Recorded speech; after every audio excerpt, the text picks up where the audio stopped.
Hello everyone and welcome to my YouTube channel. आज हम tenses की रिवीजन करेंगे। जिस तरह मैंने 6 टेंसेस एक्सप्लेन किया है, सिमिलरली यहाँ पर एक क्वेश्चन अराइज होता है कि यार ये जो टेंसेस है हमारे पास 12 है, लेकिन जब टाइम की बात हम करते हैं, टेंसेस में भी टाइम की बात हो, लेकिन जब जेन्युइनली टाइम की बात हम करें तो टाइम हमारे पास 3 है, प्रेजेंट, पास्ट और फ्यूचर। और टेंसेस हमारे पास, टेंसेस भी टाइम के बारे में ही बात करती है। और वी डोंट नो, और हम वो ये नहीं जानते कि यार ये टेंसेस 12 है और टाइम हमारे पास 3 है, तो ये टेंसेस 12 क्यों है? तो आपका ये आंसर मैं बताता चलूँ कि जो हमारे पास टेंस है ये 12 इसलिए है कि हम टेंस में एक्शन की बात करते हैं। और जब एक्शन की बात हो रही हो तो आपने क्लियर होना है कि एक्शन हमारे पास कोई ऐसा एक्शन भी हो सकता है जो आप डेली करते हो, कोई ऐसा एक्शन भी हो सकता है जो आप अभी कर रहे हो, जो कोई ऐसा एक्शन भी होता है जो आपने किया हो लेकिन उसके असरात हो, कोई ऐसा एक्शन भी हो सकता है जो आप प्लानिंग कर रहे हो। तो इसी वजह से हमने टेंसेस को और ग्रामरियन ने टेंसेस को कैटेगराइज कर दिया है कि टेंसेस हमारे पास 12 है जिसमें हर कोई एक्शन आता है। तो जनरली यू आर करेक्ट कि हमारे पास टाइम सिर्फ 3 ही है, प्रेजेंट, पास्ट और फ्यूचर, लेकिन प्रेजेंट में 4 कैटेगरीज इसलिए है कि हमारे पास एक्शन डिफरेंट है। कोई ऐसा एक्शन भी है जो आप डेली करते थे, ऐसा एक्शन कि आपने कभी नहीं किया, पहली बार कर रहे हो, तो मतलब उसी आपने टेंसेस का you will have to exchange tenses to each other. Shuffling आप करोगे तो उसी वजह से टेंसेस हमारे पास 12 है। अच्छा, तो पिछली वीडियोस में मैंने और 6 टेंसेस को एक्सप्लेन किया है ऑलमोस्ट, जिसमें present indefinite tense, present continuous tense, past indefinite, past continuous tense and future indefinite tense, future continuous tense को एक्सप्लेन किया है वेरी डिटेल के साथ। तो उसी के स्ट्रक्चर भी आप जानते होंगे, अगर आप उस वीडियो आपने देखी हो तो तब, अगर नहीं देखा तो जाके वहां पर देख लो, you will get it that how are the structures of present indefinite tense and present continuous tense and the rest of the tenses as well. So अब यहाँ पर हम क्या करेंगे, आज जो हमारा क्लास है वो है तीनों के डिफरेंसेस में। एक तो ये वाला क्लास है, दूसरा हम इसी टेंसेस पर स्पीकिंग किस तरह करेंगे। So we will get that. Actually you have to be clear कि जब प्रेजेंट इंडेफिनिट टेंस और प्रेजेंट कंटीन्यूअस टेंस दोनों में डिफरेंसेस कर रहे हो तो दोनों में डिफरेंसेस, एक तो स्ट्रक्चर वाइज डिफरेंस है कि यहाँ पर कंटीन्यूअस है और मैंने एक्सप्लेन किया है कि कंटीन्यूअस की वजह से आप आईएनजी लगाओगे, सिमिलरली ऑब्जेक्ट भी लगाओगे और सब्जेक्ट भी लगाओगे। ये टेंस की वजह से और इसमें इज, एम, आर भी इस्तेमाल होगा।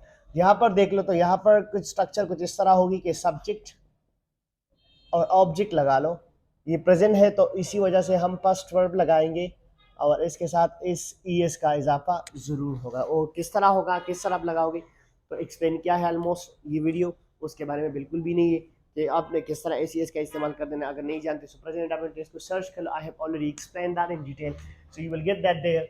तो यहाँ पर इन दोनों टेंसेस में क्या पर है, अगर आप देख लो यहाँ ये भी प्रेजेंट है और ये भी प्रेजेंट है, तो दोनों प्रेजेंट है, तो दोनों में फर्क क्या है? अगर हमने प्रेजेंट इंडेफिनिट टेंस का इस्तेमाल किया तो प्रेजेंट कंटीन्यूअस टेंस कहाँ से आ गया?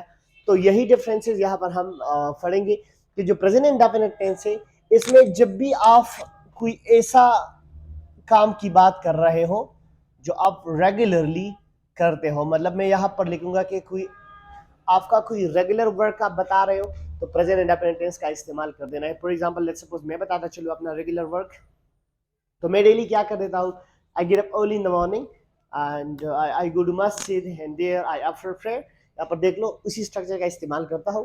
Then I change my dress and I take tea as well and I start my bike and come to academy and I make videos on daily basis. I play cricket as well in a week and these are some regular works that I do on daily basis. तो मैंने यहाँ पर regular basis regular work की बात कर रहा हूँ तो मैंने इस्तेमाल कर दिया प्रेजेंट इंडेफिनिट टेंस को। अगर आप कोई नहीं करते तो उसकी नेगेटिव जो स्ट्रक्चर है वही बता दो। For example I don't smoke, I don't make noise, I don't violate the rules and regulations, तो यहाँ पर ये सब कुछ मैं नहीं करता, तो मैंने फिर से रेगुलर वर्क नहीं करता, तो मतलब डू नॉट का इस्तेमाल मैंने करते जो स्ट्रक्चर में गिवन है। आप प्रेजेंट इंडेफिनिट टेंस सर्च कर, you will get it there. तो प्रेजेंट इंडेफिनिट टेंस मतलब क्लियर हो गया कि रेगुलर वर्क की बात कर रही हो तो आपने अपने यहाँ पर सोचने के बाद जो काम, ये जो जिस चीज़ पर मैं बात कर रहा हूँ ये मैं रेगुलर करता हूँ कि अभी मैंने किया है कि क्या है। तो अगर रेगुलर है तो ये वाला स्ट्रक्चर लगा लो और इस पर स्पीकिंग कर लो, दैट सिंपल। पहले खुद को लगा लो, आई लगा लो सब्जेक्ट, दूसरे पर पासवर्ड लगा लो, उसके बाद जो काम हो, जिस चीज़ पर काम हो रहा हो ऑब्जेक्ट लगा लो, that's it, that will be called your present indefinite tense. Similarly जब प्रेजेंट कंटीन्यूअस टेंस की बात हो रही है तो प्रेजेंट कंटीन्यूअस टेंस में क्या होता है कि हम इसी टेंस का इस्तेमाल तब कर देते हैं जब कोई काम गोइंग ऑन हो, मतलब कोई भी काम गोइंग ऑन मतलब जारी हो और ये जो काम जारी हो ये प्रेजेंट में जारी होना चाहिए, क्योंकि हम बात कर रहे हैं प्रेजेंट कंटिन्यूअस टेंस की। तो मतलब जब भी कोई काम आप गोइंग ऑन एक्शन की बात कर रहे हो और वो प्रेजेंट में जारी हो, लाइक मैं कहूँगा कि यहाँ पर मैं वीडियो बना रहा हूँ, तो ये जो वीडियो है ये रेगुलर वर्क भी है, लेकिन अभी ये वीडियो प्रोग्रेस में है, अभी ये वीडियो जारी है, तो मैं कहूँगा I am making a video. अभी आप देख रहे हो तो you are watching my video, अभी सुन भी रही तो you are listening my video. अगर मैं यहाँ पर मार्कर इस्तेमाल कर रहा हूँ, मैं लिख रहा हूँ आई एम राइटिंग, मैं यहाँ पर खड़ा हूँ आई एम स्टैंडिंग, आप बैठे हो यू आर सिटिंग। तो मतलब ये इस प्रेजेंट इंडेफिनिट टेंस की वजह का मैंने प्रेजेंट कंटिन्यूअस टेंस का इस्तेमाल इसलिए कर दिया कि ये जो काम है गोइंग ऑन है, जारी है और प्रेजेंट में जारी है, तो आपने स्पीकिंग में प्रेजेंट कंटिन्यूअस टेंस में इस्तेमाल किया। कभी कभार हमसे इंटरव्यू में पूछा जाता है कि यार एक्सप्लेन कर दो कि यहाँ पर क्या हो रहा है, तो फिर हम कहते हैं I sat and you stand, no that's wrong, ये बिल्कुल गलत है। आपने कहना I'm standing, you're sitting. These are the sentences that you must say because you're talking about something which is going on in present time. Then you have to put present continuous tense. So दोनों में फर्क clear हो गया कि ये regular work रोजाना जो आप करते हो और ये हमें जो काम अभी जारी हो ये दिखाता है। तो प्रेजेंट कंटिन्यूअस टेंस जो काम अभी कर रहे हो और प्रेजेंट इंडेफिनिट टेंस जो काम रेगुलर बेसिस आप करते हो, you have to put right there. अब जब पास्ट इंडेफिनिट टेंस की बात हो कि दोनों में फर्क क्या है, तो स्ट्रक्चर कुछ इस तरह है, मैंने ऑलमोस्ट एक्सप्लेन भी किया है। इसके बाद सेकंड वर्ब और बाद में ऑब्जेक्ट, और जो इसका स्ट्रक्चर है कुछ इस तरह है कि आपने लगा देना है वॉज इन वर्ब को, इसके बाद फर्स्ट प्लस ing को एंड देन एन ऑब्जेक्ट। अब दोनों में क्या फर्क है, we should get that as well. So here let me clear that past indefinite tense एक ऐसा टेंस है that it shows recently completed action. Action का मतलब काम, रिसेंटली कंप्लीट एक्शन जो काम अभी अभी मुकम्मल हो जाए, तो आपने कह देना है पास्ट इंडेफिनिट टेंस को। तो कंप्लीटेड एक्शन, और जब पास्ट कंटिन्यूअस टेंस की बात हो रही in action which is not completed, कोई ऐसा काम जो कंप्लीटेड हुआ ही ना हो बट बीइंग स्टॉप, लेकिन स्टॉप हो गया हो, तो तब आपने इस्तेमाल कर देना है पास्ट करना। अब क्लियर हो गया कि इसमें एक्शन कंप्लीट होना चाहिए, इसमें एक्शन कंप्लीट नहीं होना चाहिए। एग्जांपल इस अगर मैं कहूँ तो I was making a video, I was making a video, तो क्लियर हो गया कि वीडियो के दौरान कुछ हो गया है, क्योंकि ये वीडियो जो सर बना रहा था वो कंप्लीट नहीं हो गया है, वो स्टॉप हो गया, क्योंकि मैंने कह दिया I was making a video and someone called me, तो दूसरे का कॉल आ नहीं रहा था, मैं वीडियो बना रहा था और किसी ने मुझे कॉल कर दिया, तो उसका कॉल तो हो गया कंप्लीटेड, तो मैंने इस्तेमाल कर दिया समवन कॉल्ड मी। लेकिन यहाँ पर जो मैं वीडियो बना रहा था वो वीडियो डिस्टर्ब होगी उसी कॉल की वजह से, तो ये जो वर्क है कंप्लीटेड नहीं हो गया है, जैसे मैंने कहा in action which is not completed but stop, तो ये एक्शन कंप्लीट हुआ ही नहीं, स्टॉप हो गई। फॉर एग्जांपल अगर मैं कह दूं कि I was just going to school and I saw you then I stopped with you and talked a lot, तो यहाँ पर आप देख लो मैंने कहा I was going to school, तो मैं स्कूल जा रहा था, अब स्कूल पहुंचा ही नहीं था, कंप्लीट हुआ ही नहीं था, कि मैंने आपको देख लिया तो कंप्लीट हो गया, तो आई saw you and then I stopped with you and talked with you a lot। For example let's suppose अगर मैं एक स्टोरी बना रहा कोई कंडीशन, आपने स्टोरी जब आप बनाते हो तो कंडीशन आपने रखनी होगी, like for example let's suppose I am making a story about an accident that I did once। So यहाँ पर मैं क्या I was going to Mardan, I was going to Mardan on the way I got an accident and that was a very severe accident। तो आप सोच लो मैंने कहा I was going to Mardan, तो मर्दान में पहुंचा ही नहीं था, so I got an accident or I did an accident, तो मैंने an accident कर दी। तो जब एक्सीडेंट हो गया तो यहाँ पर आप देख लो ये जो मेरा काम था वो मर्दान में पहुंचा नहीं हो, कंप्लीटेड नहीं हो गया बल्कि स्टॉप हो गया एक्सीडेंट की वजह से। तो ये जो एक्सीडेंट है ये तो जारी नहीं था, ये कंप्लीटेड हो गया, तो आपने रिसेंटली कंप्लीटेड एक्शन मतलब पास्ट इंडेफिनिट का इस्तेमाल कर दें। तो क्लियर हो गया ये डिफरेंस भी, जिसका प्रेजेंट और indefinite past present continuous tense में फर्क है, इसी तरह पास्ट इंडेफिनिट और पास्ट कंटीन्यूअस टेंस में भी फर्क है कि पास्ट इंडेफिनिट टेंस में कंप्लीटेड एक्शन और पास्ट कंटीन्यूअस टेंस में ऐसा एक्शन जो कंप्लीटेड ना हुआ हो।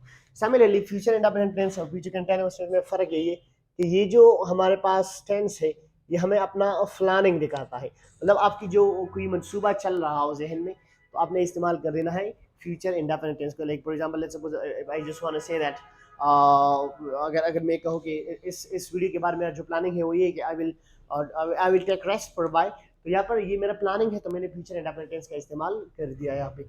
और ये हमें एक और चीज़ भी दिखाता है, ये जब आप कोई ऐसे एक्शन की बात कर रहे हो जिसमें आपकी विश इन्वॉल्व हो, आपकी कोई मर्जी इन्वॉल्व हो, मतलब आप खुशी से जो काम करते हो आने वाले वक्त में, तो आपने इस्तेमाल कर देना है फ्यूचर इंडेफिनिट टेंस को. For example I'll say I will come again and I'll make another video. तो इसमें मेरी खुशी है. So I'm talking about my wishes and that's what I have to put there future indefinite tense. Similarly future continuous tense, एक तो definition को जिस तरह भी कर देते हैं, जो sorry not definition, the uses के going on action in future. Future में कोई ऐसा काम जो जारी होगा तो फिर आपने इस्तेमाल कर देना फ्यूचर कंटिन्यूअस टेंस को, like I will be going, मैं जा रहा हूँगा. लेकिन आप स्पोकन के लिहाज से ये क्लियर करें कि इसमें ये जो एक ऐसा काम दिखा रहा है कि इसमें आपका कोई विश होता ही नहीं है. अगर हम कहें कि मैं जा रहा हूँगा, for example you telling me कि मैं आऊँगा, सो ये आपका विश है, इसके यानी कि ये आपका प्लानिंग है, तो आप कहोगे आई विल कम. और मैं कह रहा हूँ कि यार ओ माय गॉश मैं तो जा रहा हूँगा, तो मैंने कह दिया मैं तो जा रहा हूँगा, मतलब इस जा रहा हूँगा में मेरा कोई विश नहीं है. लेकिन मैंने कह दिया मैं तो जा रहा हूँगा, तो आई विल बी गोइंग, तो कोई विश नहीं है, मतलब ये जो मैं जा रहा हूँ तो ये या तो बाय फोर्स हो रहा है, या बाय फोर्स हो रहा है, या कोई मजबूरी के तहत ये काम हो रहा है, means there is something wrong and that's why I must go. So मैं आपको बता रहा कि आई विल बी गोइंग. तो इसीलिए मैं कह रहा हूँ कि जो मेन डिफरेंस है स्पोकन लिहाज से, आप जो डिफरेंस करोगे फ्यूचर इंडेफिनिट फ्यूचर कंटिन्यूअस, यही करोगे कि जो फ्यूचर इंडेफिनिट टेंस है ये आप कोई एक्शन मर्जी से कर रहे हो, लेकिन जो फ्यूचर कंटिन्यूअस टेंस है ये को आप कोई एक्शन में कोई ख्वाहिश नहीं होती, but something is done by you by force or to some critical conditions. So that's what you have to clear about the differences. So अगर आप कह रहे हैं कि I will be going to hospital, तो मतलब हॉस्पिटल से hospital तो कोई विश अपना कोई विश की वजह से नहीं जाता, तो हॉस्पिटल कोई जाता है मजबूरी के तहत. So I will be going to hospital. कोई ये भी कहे I will go to hospital, मतलब जो कोई डॉक्टर होता है या वहाँ पर कोई दोस्त के साथ मिलना होता है और विश के साथ जाते हैं, तो I will go to hospital, I will be going to hospital, मतलब कोई विश नहीं है, by force you are sending, और आप कहीं मजबूरी के तहत जा रहे हो. So you have to be clear about future indefinite future continuous tense as well.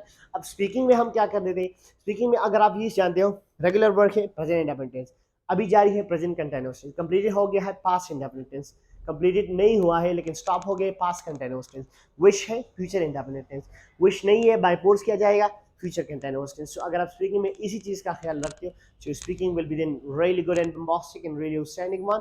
So you have to be clear about these differences, and soon after I'll make another video about जो tenses रह गए हैं उसे के बारे में भी video बनेगी. That's and just wait for those videos. Till then, take care.